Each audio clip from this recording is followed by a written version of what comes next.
O terreo do campo de fútbol municipal de Carballedo xa vai collendo cor. As obras para aplicar herba artificial xa están en marcha e van a bo ritmo. Estes traballos culminarán previsiblemente no mes de xaneiro e irán seguidos da construción dun muro para protexer esta infraestrutura deportiva. Trátase dunha obra moi agardada no municipio que pretende ser a mellor solución para os problemas de mantemento deste terreo, con moito tempo acumulado de desuso e nunha situación bastante obsoleta.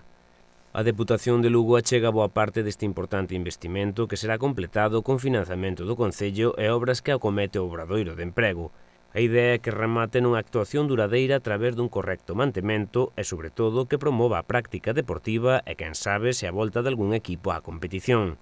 As tarefas de posta a punto deste campo están divididas en dúas fases. Na primeira delas, o organismo provincial inviste casi 100.000 euros. O investimento total roldará os 300.000 euros de xeito estimado. O rexedor local non descarta completar nun futuro esta zona deportiva con pistas de tenis ou de pádel.